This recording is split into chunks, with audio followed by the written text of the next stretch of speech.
Alamin naman natin ang peace and order situation sa bansa matapos ang halalan. Nasa linya ng telepono si PNP spokesperson Generoso Servo. Magandang umaga po. Yes, magandang umaga din po at sa ating mga viewers sa programa pong ito. Mga napapaulat na election-related incidents isang araw matapos ang halalan. Base po sa pambansang monitoring ng ating Philippine National Police, as of May 13 po ang naitala nating election-related incidents nationwide. Mula po nung nagsimula nung January 13 election period, ay 81 na po. Bagamat ito'y malaking baba pa rin kung ikukumpara natin sa kabuuang 176 incidents na naitala natin noong 2010. At yun po kahapon ay sa araw ng halalan mismo, meron po tayong 5 shooting incidents na nakarating na report dito sa media center at 4 na insidente ng pagsabog sa Cotabato po at sa area po ng Maguindanao at Tawi-Tawi. Pero by and large, masasabi pa rin natin na talagang generally peaceful tulad ng sinabi po ng ating Chief PNP General Purisima, yung nangyari pong halalan kahapon. Chief Superintendent, meron hong report na 7 ang namatay kahapon sa Mindanao alone. Ano ang findings ng pulisya natin dito? Meron nga po tayo mga hindi pa naman din na official reports, pero nagkaroon po tayo ng insidente sa probinsya ng Sulu na kung saan may mga monitored po tayong enkwentro between government forces at saka mga armadong grupo. Hindi pa man ganap na nakakarating dito yung report, pero ayon nga po sa mga sketchy report galing sa probinsya, more or less mga ganong numero nga daw po ang naiulat na nasaktan at namatay. Pero ito po, kinukumpirma pa rin natin sa ating units po sa PRO, ARMM. Sa Basilan din daw po, merong pinatay na election BEI, kabilang po sa BEI doon. Totoo po ba ito? Meron nga naiulat na namatay na Board of Election Inspector at yun nga po, pilit nating inaalam pa sa mga units po natin. Bagamat ang nakarating po sa media centers kahapon ay yung nga po, 13 insidente at 2 insidente nang namatay. At hindi pa marahil kabilang dito yung insidente po na nangyari sa Sulu tulad ng pinag-uusapan natin kanina. Yung pong mga lumabag sa gun ban, marami po ba kayong nahuli? Yes, continuing yung ating implementation ng gun ban at mula nung sinimulan natin ito noong January 13, umaabot na po sa mahigit 3,200 ang mga taong nahuli at more or less the same number of firearms na nakumpiska mula sa kanila. Sila po ay hinablaan po natin ang kaukulang demanda para upang palagutan nila yung kanilang mga ginawa. Continue nung 2 araw na nagdaan din, in-implement ng PNP yung ating liquor ban nung Sunday at saka kahapon at yun nga po, mahigit 150 rin yung mga violators na ating nahuli at meron din tayo mga reported na mga vote incidents, ganoon na rin mga insidente ng tangkang paninira sa mga PCOS machine. Meron tayong 2 insidente na na-monitor sa Barira, Maguindanao. Although nahuli naman natin itong mga suspects. Pero yun nga, by and large, nationwide, naging maganda ang sitwasyon po natin kahapon.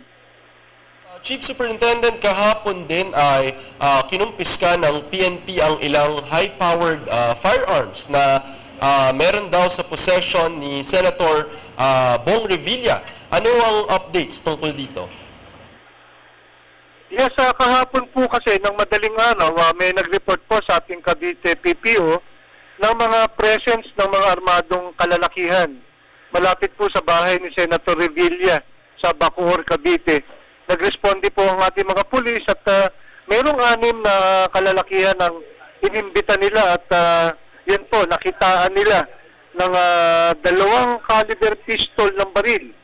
Kung kaya sila po ay dinemanda rin natin ng election gun ban. Doon po sa same incident na yun, may 4 na kotse, or I think 5, na hinalugog din ng pulis dahil nakitaan po ito ng matataas na kalibre ng baril. 3 rifles po at saka isang AK-47 ang nakuha natin sa mga sasakyan po na ito. At yun po, sa ngayon, naghahanda po ng kaukulang demanda yung ating mga kapulisan sa Cavite PPO at nang sa ganun mapanagot natin kung sino man yung mga violators ng election gun ban na ito.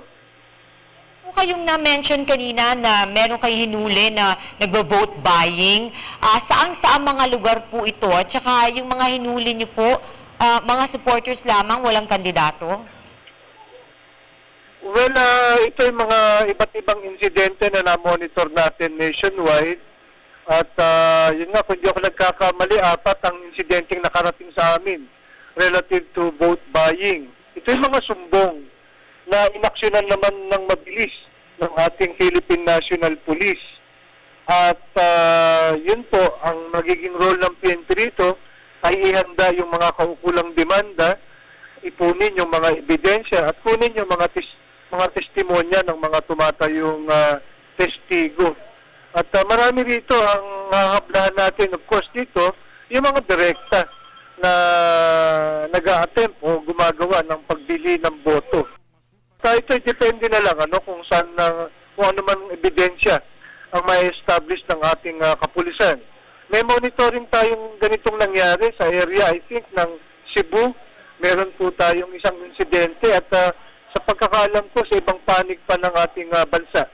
Pero makakatiyak kayo, ito ay talagang tututukan ng PNP para talagang successfully ma-prosecute natin yung ating mga pinaghihinalaang suspects. Sabi nga ng mga tao, madami nag-uulat na talamak ang vote buying sa maraming lugar, hindi lamang dito sa Metro Manila, kundi pati sa probinsya. Baka mapuno naman yung mga bilangguan nyo kapag hinuli nyo lahat. Pero yung makakasuhan nyo po, hindi dapat yung kandidato mismo, hindi lang dapat yung mga supporters o yung mga inutusan lamang. Well, ang mangyayari naman dyan yung kung ano man ang ebidensya na may establish ng ating PNP. Of course, sa mga hulihan na ganyan, ang una nating mahuhuli dyan yung talagang direkta na empleyado o yung ginagamit ng mga politiko para mamili ng boto. Pero depende na rin sa mga establish natin sa investigasyon, depende na rin sa mga testimonyang makukuha natin. Ito sa mga complainant o mga testigo, kung ito naman ay sapat upang i-diin natin kung sino man yung mga principals behind dito sa vote buying operations na ito, of course, kakasuhan din natin yan. At in coordination with our COMELEC. Chief Superintendent, siguro para sa kaalaman ng ating viewers, hanggang anong petsa po or hanggang kailan ang ating election gun ban at liquor ban? Ang liquor ban po natin natapos na kaninang hating gabi. Ito'y 2 araw lang po, nung Sunday ito nagsimula at natapos ng hating gabi, kaninang hating gabi. 2 araw ito, Lunes at yung Linggo na nagdaan. Yung ating gun ban, election gun ban, ito'y mananatiling in effect for the whole duration ng ating election period na nagsimula noong January 13 at matatapos po itong June 12. So may 1 buwan pa po tayo na i-implement itong ating election gun ban. Kung full alert, hanggang kailan po? Well, yung ating full alert po bilang paghahanda nga dito sa May 13 elections, ibinaba po ito ng May 6 at ito'y matatapos, depende na lang kung anong makikita ng ating Chief PNP Purisima. If he feels na pwede na itong ibaba, normal na ang lahat, ay ito'y gagawin po natin. Pero sa ngayon, wala pa po tayong eksaktong petsa. Maraming salamat po at good luck sa inyo. Magandang umaga. Maraming salamat din po sa pagkakataon. Magandang umaga po sa ating lahat. That was Chief Superintendent Generoso Servo, the PNP spokesperson.